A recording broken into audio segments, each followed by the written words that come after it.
সম্মানিত বন্ধুগণ, আসসালামু আলাইকুম ওয়া রাহমাতুল্লাহি ওয়া বারাকাতুহু। দূরে কাছে দেশে অথবা দেশের বাইরে থেকে কলিজার বন্ধুরা ঠিক এই মুহূর্তে বাস্তব জীবনের গল্প শোনার জন্য যে যেখান থেকে আমার সাথে জয়েন করেছেন আমি আপন। আর যে আপন জীবনের গল্পের ৩২৮তম পর্বে আপনাকে বরাবরের মতো স্বাগতম জানাচ্ছি। বন্ধুগণ, আজ আমি আপনাকে শোনাবো পাবনার ছেলে ওমরের জীবনের কলিজা কাঁপানো বাস্তব গল্প। কলিজা কাঁপানো বলছি এই কারণে বন্ধুরা, ওমর ভালোবেসে বিয়ে করলো এবং বিয়ে করার পরে ভালোবাসার মানুষ সহ তার সন্তানকে অচেনা অজানা কোনো এক মানুষের হাতে তুলে দিল। কেন? লোভে? টাকার জন্য? না, সন্তান আর বউকে সুখে রাখার জন্যই অন্য কোনো পুরুষের হাতে ওমর তুলে দিল। এবং সবশেষ কী ঘটলো সে সন্তান আর বউয়ের জীবনে, গল্পটা যদি কি শুরু থেকে শেষ পর্যন্ত শোনেন বন্ধুগণ, আমি নিশ্চিত করে বলতে পারি যে আপনার শরীরের পশমগুলো দাঁড়িয়ে যাবে। হৃদয় বিচলিত ওমরের জীবনের বাস্তব জীবনের গল্পটা আমি আশা করব প্রত্যেকে শুরু থেকে শেষ পর্যন্ত শোনার পর পাবনার ছেলে ওমরকে অন্তত সান্ত্বনামূলকভাবে হলেও একটা কমেন্ট করে যাবেন। ধন্যবাদ সবাইকে। সম্মানিত বন্ধুগণ, আসসালামু আলাইকুম ওয়া রাহমাতুল্লাহি ওয়া বারাকাতুহু। আমার নাম মোহাম্মদ ওমর, আমার বাড়ি পাবনা। বন্ধুরা, আমি আমার জীবনের গল্পটা শুরু করার শুরুতেই আপনাদেরকে আমার পরিবারের ব্যাপারে জানিয়ে রাখি। আমার পরিবারে আমি আছি, আমার বাবা আছে, মা আছে, এছাড়া আছে আমার একটা বড় ভাই সহ একটা বড় বোন। আমরা টোটাল 2 ভাই 1 বোন। আমাদের পরিবারটা পাবনার ওই অজপাড়া গাঁয়ের এক নিম্ন মধ্যবিত্ত পরিবার। আমার বাবা পেশায় একজন বেসরকারি কোম্পানির কর্মকর্তা। আমি খুব ছোটোবেলা থেকে দেখে আসছি প্রচুর অভাব আর অনটনের মাঝে আমার শৈশবের দিনগুলো কাটে। আমরা যদিও অনেক অভাব আর অনটনে ছিলাম, সেখানেও আমাদের একটা ভালো মুহূর্ত ছিল, একটা ভালো খবর ছিল। সেটা হচ্ছে আমার বড় আপুকে নিয়ে। আমার বড় আপু প্রচুর পরিমাণ মেধাবী একজন ছাত্রী ছিল। আমার খুব মনে আছে, আমার বড় আপু যখন ক্লাস 8-এ পড়ে ঠিক তখন থেকে বড় আপু নিজের পড়াশোনার খরচ চালাতো, আব্বা আম্মাকেও হেল্প করতো। ইভেন আমার বড় ভাইয়ের পড়াশোনার খরচও আমার বড় আপুর টাকায় হতো। তাহলে আমার বড় আপু করতো তা কি? আমার বড় আপু যখন ক্লাস 8-এ পড়ে ঠিক তখন থেকে আমার বড় আপু টিউশনি করে। আর আমার বড় আপু যথেষ্ট মেধাবী ছিল। দূর দূরান্ত থেকে গার্ডিয়ানরা তাদের সন্তানকে আমার বড় আপুর কাছে প্রাইভেট পড়ানোর জন্য পাঠাতো। এছাড়া আমার বড় আপু হাতের অনেক কাজ জানতো। যেমন বড় আপু হচ্ছে শীতল পাটি বানাইতো, তারপরে হাত দিয়ে এটা সেটা অনেক মালা ঠোলা সহ হাত পাখা তৈরি করতো। এইটা গঞ্জের বাজারে আমার বাবা বিক্রি করে মোটামুটি অনেক ভালো টাকায় উপার্জন করতো। এভাবে আমার শৈশবের দিনগুলো কাটতেছিল। ওরকম করে সময়গুলো কাটতে একটা পর্যায়ে আমার বড় আপু এসএসসি পরীক্ষা দেয় এবং এসএসসিতেও আমার বড় আপু খুব বিন্দাস একটা রেজাল্ট করে, অনেক ভালো একটা রেজাল্ট করে। যে রেজাল্ট করার কারণে আমার বড় আপু যেই কলেজে ভর্তি হই সেই কলেজে সম্পূর্ণ ফ্রিতে আমার বড় আপু পড়াশোনা করতে পারে। আর ওই সময় বড় আপু যে টাকা উপার্জন করতো সেটাকে আব্বা আম্মা আমি আর বড় ভাইয়ের পিছনে ব্যয় করতো। আমার বড় আপু যখন কলেজে পড়ে তখন আমি মাত্র ক্লাস 7-এ পড়ি, আর আমার বড় ভাই ওই সময় ক্লাস 9-এ পড়ে। কিন্তু আমার বড় ভাইয়া যথেষ্ট পরিমাণ যথেষ্ট পরিমাণ বাজে একজন স্টুডেন্ট ছিল। পড়াশোনার প্রতি বড় ভাইয়ের কোনো মনোযোগ ছিল না।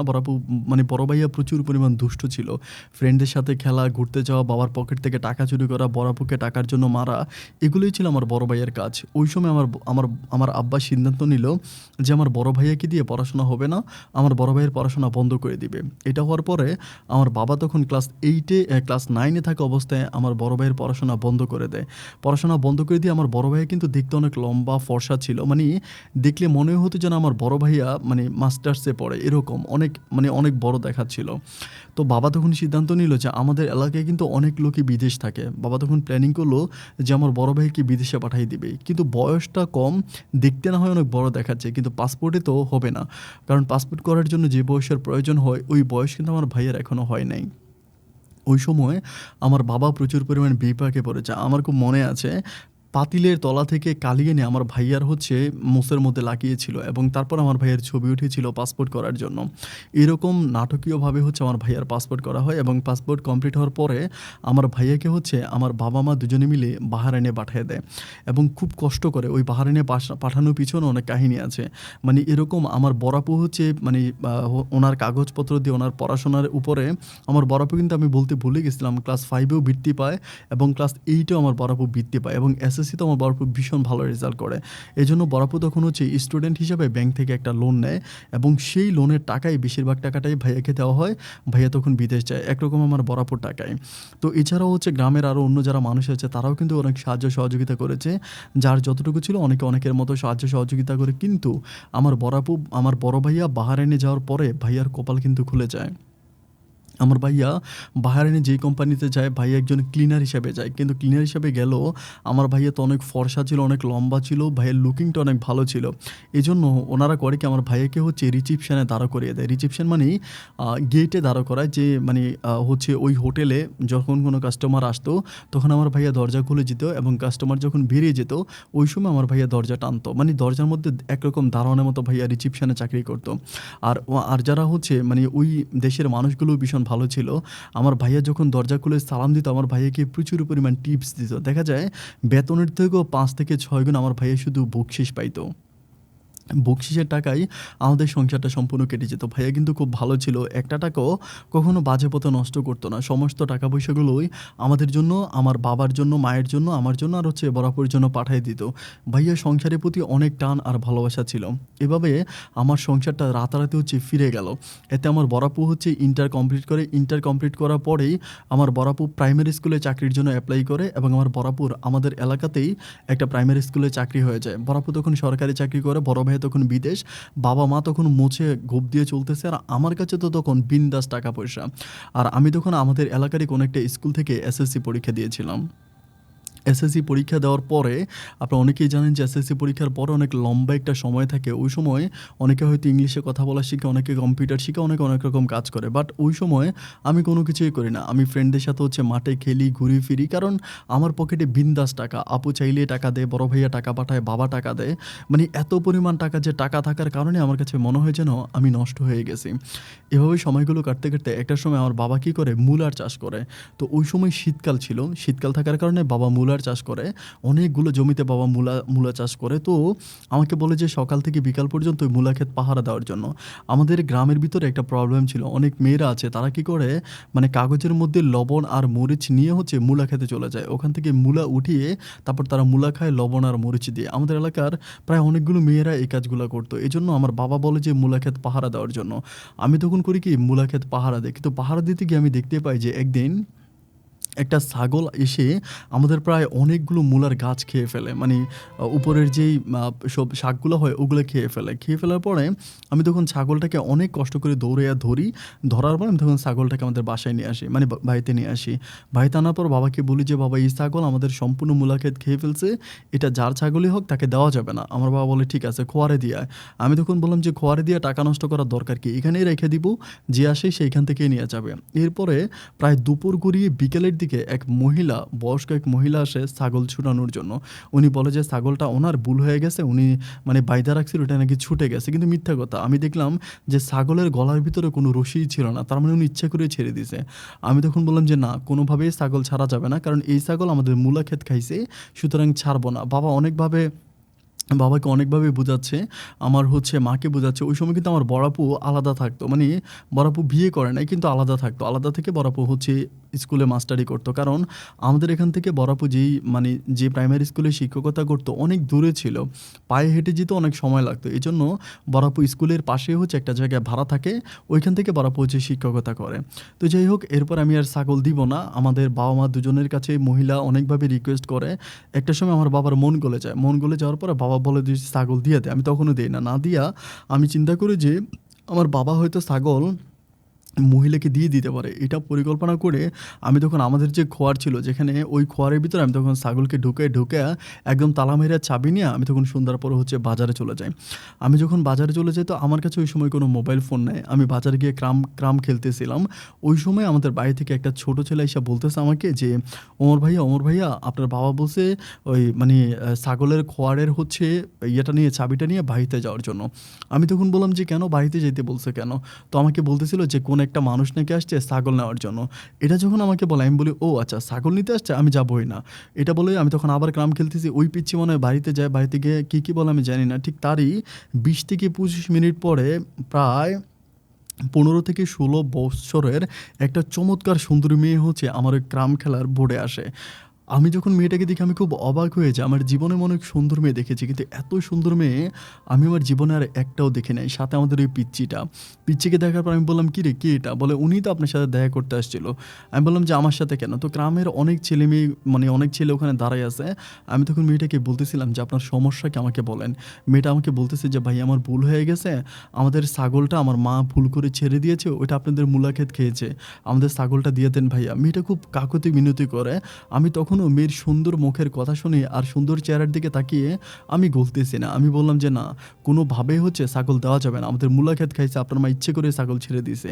মেয়েটা আমার পিছনে অনেকক্ষণ ধরে দাঁড়ায় থাকে। দাঁড়ায় থাকার পরে ওই গ্রামের বোটে যে বাকি ছেলেগুলো ছিল তারা সবাই আমাকে বলতেছিল যে, "ধুর ওমর, এটা কেমন কথা? মেয়েটা এখানে দাঁড়ায় আছে, কেমন করে মন খারাপ করে আছে।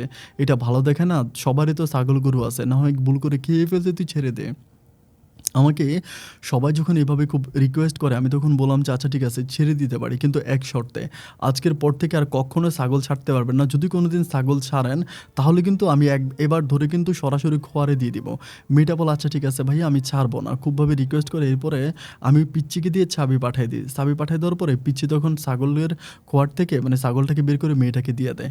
আর সবাই মিলে আমাকে বলতেছিল যে মেয়েটা অনেক সুন্দর ছিল, অনেক কিউট ছিল। তার লুকিংটাও চমৎকার ছিল। ওরকম করে সবাই আমাকে বলতেছিল। যাই হোক আমি আর মেয়ের দিকে পটি না। মেয়েটা দেখতে অনেক সুন্দর ছিল, আমি স্বীকার করি।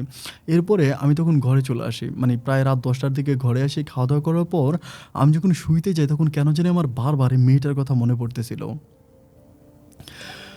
কোনোভাবেই আমি দু চোখের পাতা এক করতে পারতেছিলাম না। বারবার মেয়েটার মুখটা যেন আমার চোখের সামনে ভাসতে থাকলো। আমার কাছে আমি আমার জীবনে মানে কখনো কোনো মেয়ের প্রতি এতটা আসক্ত হই নাই। কখনো কোনো মেয়েকে নিয়ে এতটা চিন্তা করি নাই। কিন্তু কেন জানি ওই মেয়েটার কথা আমার বারবার মনে পড়তেছিল। অনেকবার মনে পড়ার পরে যাক দেখতে, দেখতে সকাল হয়ে যায়। সকাল হয়ে যাওয়ার পরে আমাদের বাড়ির ওই পিচ্চিটা, যে পিচ্চিটা মেয়েটাকে আমি যেখানে ক্রাম খেলি সেখানে নিয়ে গেছিল, ওই পিচ্চিটাকে আমি বলতেছিলাম যে, "তুই এসে ছাগল ছেড়ে দেওয়ার পর মেয়েটা কি ছাগল নিয়ে গেছিল?" আমাকে বলে, "ছাগল নিয়ে গেছিল কিন্তু মেয়ে একা নিতে পারে নাই। আমি সহ মেয়ের বাড়িতে ছাগল দিয়ে আসছি।" আমি তখন ওই পিচ্চিটারে বলতেছিলাম, "মেয়ের বাড়ি কোথায়?" আমাকে বলে যে, "অমুক গ্রামে।" মানে আমাদের একসাথে হচ্ছে ৬ টা গ্রামের মধ্যে একটা অনেক বড় ফসলি জমি আছে। চারপাশে হচ্ছে গ্রাম। তো আমাদের গ্রাম থেকে অনেক দূরে ওই গ্রামটা। আমি তখন বললাম যে, "অমুক গ্রামে?" বলে, "হ্যাঁ, ওই গ্রামেরই মেয়েটা।" আমি তাকে বললাম যে, "তুই কি আমাকে বাড়িটা দেখায় দিয়ে আসতে পারবি?" ও আমাকে বলে, "কেন?" আমি বললাম, "চল না আমার সাথে।" তারপর ওই পিচ্চিটাকে নিয়ে আমি হচ্ছে ঐদিন বিকালবেলা হাঁটতে মেয়েদের ওইদিকে যাই। তারপরে ছেলে আমাকে ঘরটা দেখায় দিচ্ছে, ওই একটা ঘর। আমি তখন দেখতে পাই টিন দিয়ে বানানো মোটামুটি ভাঙাচোরা টাইপের একটা ঘর। আর দেখলেই মনে হয় যে এরা মনে হয় অনেক গরিব, এরকম মনে হয়। তো যাই হোক আমি আর ভিতরে যাই না। এরপর থেকে আমি অলওয়েজ সকাল থেকে বিকাল পর্যন্ত ওই গ্রামের আশেপাশে ঘুরতে থাকি শুধুমাত্র মেয়েটাকে একটা পলক দেখার জন্য। কারণ এই মেয়েটাকে আমার অনেক ভালো লাগে। আমার কাছে মনে হয় যে মেয়েটাকে যদি আমি আরেকটাবার দেখতে পাই আমি দুনিয়াতে বসেই যেন স্বর্গ পেয়ে যাবো। আমার অনেক ভালো লাগতেছিল। যাই হোক এভাবে ২ দিন, ৩ দিন, ৪ দিন, ৫ দিন কেটে যায়। আমি কোনোভাবে আর মেয়েটাকে দেখতে পাই না। দেখতে না পাওয়ার পরে ওইখানে হচ্ছে একটা চায়ের দোকান আছে। আমি মাঝে ওই চায়ের দোকানে বসে চা খাইতে চায়ের ওই দোকানদারের সাথে আমার মোটামুটি ভালো একটা সম্পর্ক হয়ে যায়। সম্পর্ক হয়ে যাওয়ার পরে আমি চায়ের দোকানদারকে বলি যে, "আমাদের গ্রাম হচ্ছে ওইটা, এখান থেকে দেখা যায়। কিন্তু আমি ভাই অনেকদিন ধরে আপনাদের গ্রামে আসতেছি একটা কারণে।" যে ওই মানে তো চায়ের দোকানদারটা আমাকে বলতেছে, "কি এমন কারণ?" আমি বললাম যে, "ভাই আমার একটা বড় ভাইয়া থাকে বিদেশে। আমার বড় ভাইয়ের জন্য অমুক গ্রামের অমুক বাড়ির একটা মেয়ে দেখছিল। মেয়েটা অনেক সুন্দর এরকম লুকিং। ওই যে মেয়ের বাড়ি, এটা নাকি মেয়ের ঘর।" আমি দোকানদারকে যখন দেখাই দিই, দোকানদার বলে, "আরে বাবা মেয়েটা তো এতিম, মেয়েটার তো বাবা নাই।" আমি বলি, "কি বলেন? বাবা নাই?" বলে, "না বাবা নাই এবং মেয়ে আর মেয়ের একটা ছোট ভাই আছে। মেয়ের মা খুব কষ্ট করে মানুষের বাড়িতে কাজ-কাম করে খুব কষ্ট করে মেয়েটা আর মেয়ের ভাইকে মানে পড়াশোনা করাচ্ছে।" আমি বললাম, "মেয়েটা কিসে পড়ে?" বলে, "মাদ্রাসায় পড়ে। কোন ক্লাসে পড়ে জানি না। তবে মাদ্রাসায় পড়ে। ছেলেটা স্কুলে পড়ে।" আমি ওই দোকানদারের কথাগুলো শোনার পরে মানে চায়ের দোকানদারের কথাগুলো শোনার পরে আমার ভিতরে কেমন জানি মেয়েটার প্রতি দুর্বলতা আরও বেড়ে গেল। আগে তো তার প্রতি আমার একটা ভালো লাগা ছিলই। কিন্তু ওই চায়ের দোকানদারের কথা শোনার পরে আমার এক অন্যরকম অনুভূতি আমার ভিতরে জাগতে শুরু হলো। আমার কাছে মনে হলো যে আল্লাহ মেয়েটা এত গরিব, তার মাতাকে এত কষ্ট করে পড়াশোনা করাচ্ছে। মানে আবেগে আমি তার উপরে আরও বেশি দুর্বল হয়ে গেলাম। যাই হোক এরপরেও আমি কন্টিনিউ ওই বাড়ির আশেপাশে থেকেই যাচ্ছি এবং লোক মারফতে আমি তার মাদ্রাসার ঠিকানাও বের করে ফেলি। এরপরে একদিন কি করি, আমি খুব সকালবেলা ওই মাদ্রাসার সামনে গিয়ে দাঁড়ায় থাকি। অনেকগুলো মেয়ে যাইতেছে, আমি প্রত্যেকটা মেয়ের মুখের দিকে তাকিয়ে আছি। কারণ মাদ্রাসায় যে মেয়েগুলো পড়াশোনা করে তাদের সবারই হচ্ছে বোরকা পরে যায় এবং মুখোশ পরে যায়। আর যদি মুখোশ পরে চিনার কোনো উপায় নেই এটা কার বউ আর কার বোন। আমি তখন ওখানে দাঁড়ায় থেকে অনেকক্ষণ পরে আমি দেখতে পাই যে মেয়েটা আসে, মানে ওই মেয়েটা আসে। আসার পরে মেয়েটা আমার সামনে আসে। আমি তাকে দেখার পরে মানে চোখগুলো দেখে চিনে যাই যে এটাই হবে মেয়ে। আমাকে বলতেছে, "কি ব্যাপার? আজকে কি ছাগল ধরার জন্য মাদ্রাসার সামনে আসছেন?" আমি বললাম, "না, না, না, ছাগল ধরতে আসবো কেন? এমনি আসছি।" পরে বলে, "এমনি কেন আসছেন? কোনো কারণ আছে, তাই না?" আমি বললাম যে, "না, কোনো কারণ না।" বলে যে, "আমাদের বাড়ির আশেপাশে কি আমাদের ছাগলটাকে খুঁজেন?" আমি বলি, "কে বলে আমি আপনাদের বাড়ির আশেপাশে আপনাদের ছাগল খুঁজি?" আমাকে বলে যে, "আমার ছোট ভাই কিন্তু আমাকে বলছে আপনি নাকি আমাদের বাড়ির আশেপাশে ঘুরেন। আমাদের বাড়ির আশেপাশে কেন ঘুরেন?" আমি তখন বললাম যে, "আমি যদি আপনাদের বাড়ির আশেপাশে ঘুরেই থাকি তবে সেটা ছাগল খোঁজার জন্য নয়, আপনাকে দেখার জন্য।" এটা বলার পর মেয়েটা আমার দিকে একটু অদ্ভুত নজরে তাকায়। তাকিয়ে বলতেছে, "এটা কি বলতেছেন?" আমি বললাম, "আমি আসলে আপনাকে একটা কথা বলতে চাচ্ছিলাম। আজকে বেশ কিছুদিন যাবৎ আপনাদের বাড়ির আশেপাশে ঘুরতেছিলাম কথাটা বলার জন্য। কিন্তু সময় আর সুযোগ হয়ে ওঠে না। আমি এখন সময় পেয়েছি আপনাকে কথাটা বলি। আপনি আমার কথাটা একটু মনোযোগ দিয়ে শোনেন।" মেয়েটা আমাকে বলতেছে, "আচ্ছা ঠিক আছে বলেন।" আমি তখন তাকে বললাম যে, আমি আসলে মানে সেদিনের ঘটনার জন্য অনেক বেশি দুঃখিত। আমার অনেক সরি, আমি আসলে বুঝতে পারিনি। আমিও কিন্তু হচ্ছে ইন্টার কমপ্লিট করেছি এবং কলেজে ভর্তি হবো প্রিপারেশন নিচ্ছি। আমার বড় আপুর কথা বলি। তো বড় ভাইয়াও বিদেশ থাকে, সবকিছু মেয়েটাকে বলি। বলার পরে আমি তখন বলি যে, "আমি আপনার সাথে একটু নীরবে কথা বলতে চাই। আপনি যদি আমাকে একটু সময় দেন। মানে আমার কিছু গুরুত্বপূর্ণ কথা আছে। আমি এখানে দাঁড়াইয়া বলতে পারতেছি না।" তো মেয়েটা আমাকে বলে যে, "ঠিক আছে, কী কথা?" আমি বললাম, "তাহলে আপনি আমার সাথে একটু মানে একটু আড়ালে যেখানে কেউ থাকবে না, এরকম নীরব কোনো জায়গায় কথা বলবেন?" মেয়েটা বলল, "আচ্ছা ঠিক আছে, ওইদিন আপনি আমাদের ছাগল ছেড়ে দিয়েছেন তো, এজন্য ঠিক আছে। বলেন কোথায় বলতে হবে?" আমি বললাম যে, "আপনাদের বাড়ির পিছনে হচ্ছে অনেক বড় একটা খাল আছে, দেখছেন? আমি ওই খালের পাড়ে গিয়ে দাঁড়াবো। আপনি আজকে বিকেলবেলা খালের পাড়ে একটু আইসেন।" তো মেয়েটা আমাকে বলতেছে, "আমার মাদ্রাসা কিন্তু ছুটি হবে ৪টা বাজে।" আমি তখন বললাম যে, "আচ্ছা ঠিক আছে, আপনি না হয় ৫টার দিকে আইসেন।" তো মেয়েটা আমাকে বলতেছে, "৫টার দিকে তো পারবো না, ৫:৩০ বাজবে।" আমি বললাম যে, "আচ্ছা ঠিক আছে।" তো ওই দিনে একদম ৫টা বাজে গিয়ে আমি ওই খালের পাড়ে গিয়ে দাঁড়ায় থাকি এবং ৫:৩০টার দিকে মেয়েটা আসে। আসার পরে আমি কিন্তু এই পর্যন্ত তার নাম জানি না। আমি আসার পরে তাকে জিজ্ঞেস করি যে, "আপনার নাম কি?" তখন মেয়েটা হাইসা বলে যে, "তার নাম হচ্ছে সাদিয়া।" আমি বলি, "সাদিয়া, আমি আসলে কিভাবে বলবো ঠিক বুঝতে পারতেছি না। আমার আসলে" আমি ডাইরেক্টই বলে ফেলি যে, "আমার আসলে আপনাকে অনেক ভালো লাগে। আমি আসলে যেদিন আপনাকে ওই ক্রাম বোর্ডের ওখানে দেখছিলাম সেদিনকার পর থেকে আপনাকে আমি প্রচুর পরিমাণ মিস করি। আমার অনেক বেশি ভালো লাগে। আমি আপনার সাথে আমার জীবনের বাকি সময়টা কাটাতে চাই। আপনি যদি অনুমতি দেন আমি আপনার সাথে মিষ্টি প্রেমের একটা সম্পর্ক করতে চাই।"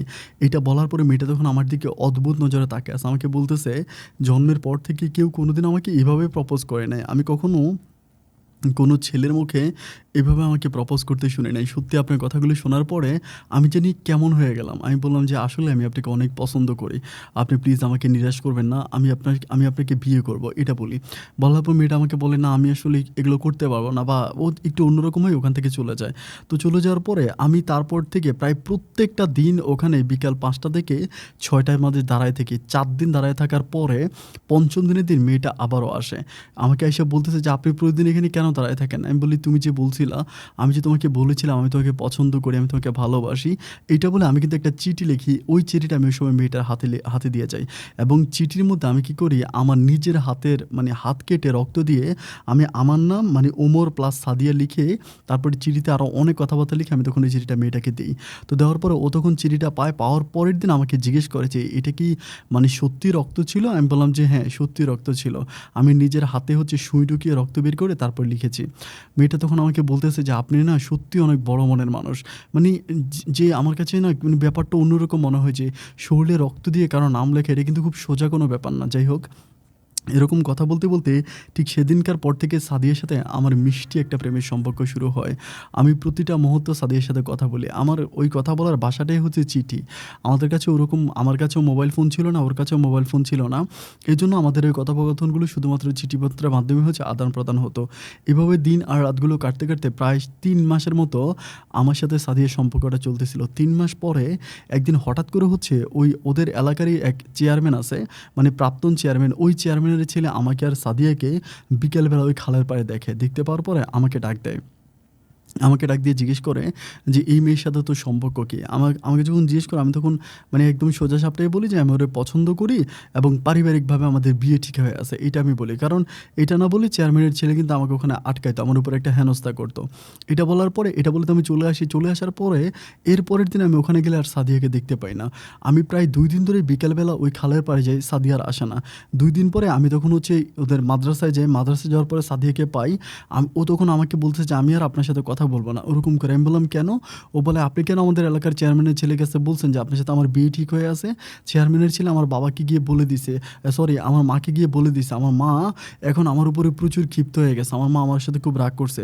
আমি তখন অতগুলো মাদ্রাসার ছেলেমেয়ের সামনে তার হাতে পায়ে ধরে বলতেছি যে, "দেখো আমি তোমাকে অনেক ভালোবাসি।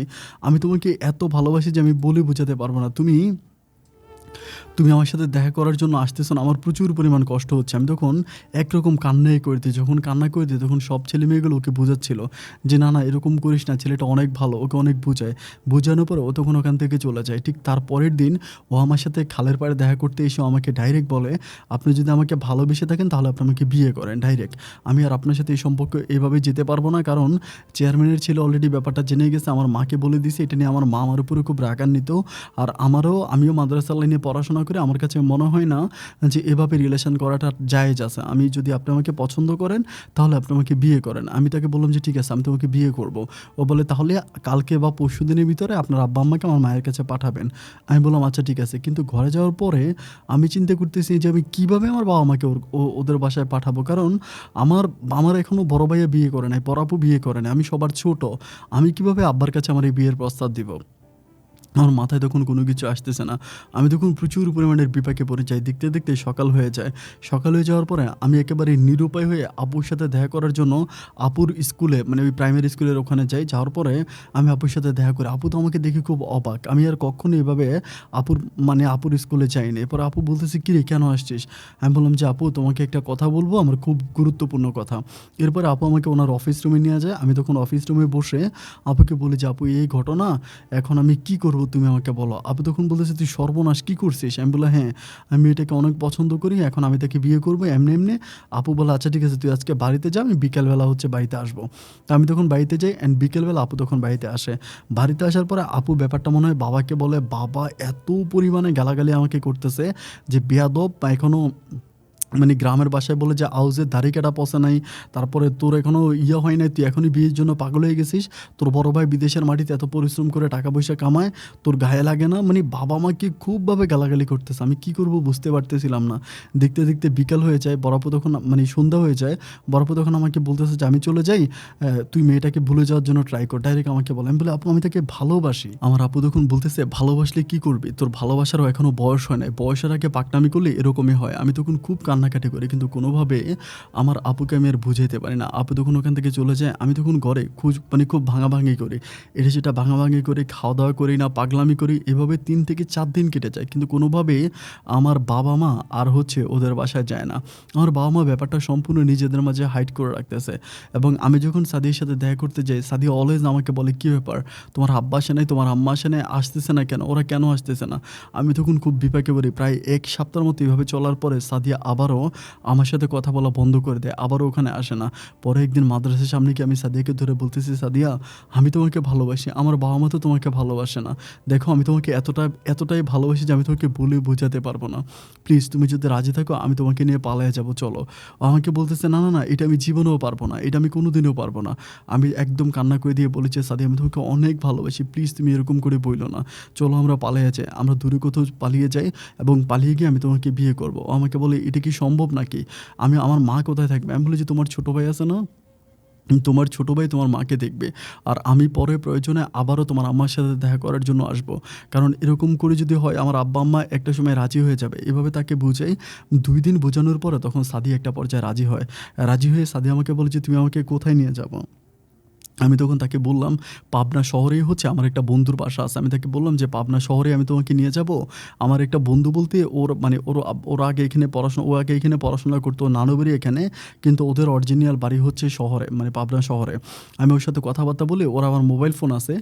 ওর সাথে কথাবার্তা বলে আমি ওদের ওখানে একটা বাসা ঠিক করি। আমি তখন সাদিয়াকে বলি যে, "তুমি আমার সাথে চলো, আমরা ওখানে গিয়ে আমি ওখানে গিয়ে ভাড়া থাকবো।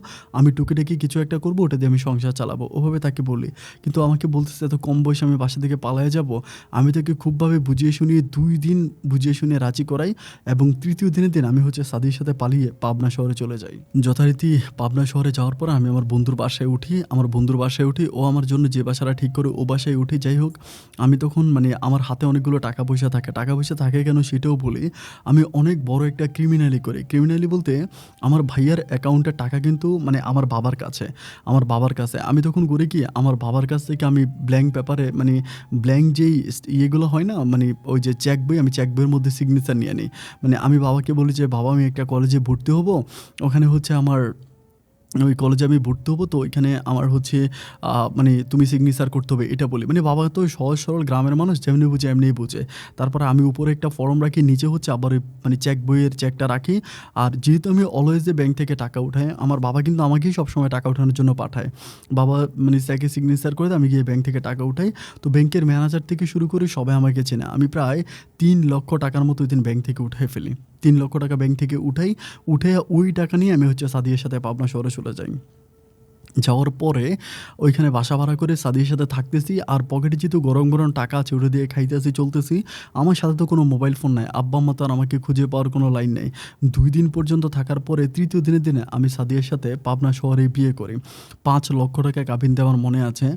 আমি ৫ লক্ষ টাকা, ওই সময় কিন্তু ৫ লক্ষ টাকা গাভিন ছিলই না। মানে ২ লাখ, ১ লাখ, ১.৫ লাখের উপরে কোনো গাভিন ছিল না। আমি ওইদিন তাকে ৫ লক্ষ টাকা গাভিন দেই এবং ৫ লক্ষ টাকা দেনমোহরে আমি তাকে বিয়ে করি। বিয়ে করার পরে আমি পাবনাতেই থাকতেছি। প্রায় ১৫ দিনের মতো থাকার পরে আমার ভিতরে তখন কেন জানি আমার আব্বার জন্য, আম্মার জন্য খুবই খারাপ লাগতেছিল। আমি প্রায় ১৫ দিন পরে আমার বড় আপুর সাথে দেখা করার জন্য বড় আপুর স্কুলে যাই। যাওয়ার পরে বড় আপু আমাকে দেখে আমাকে খুব জোরে একটা থাপ্পড় মারে।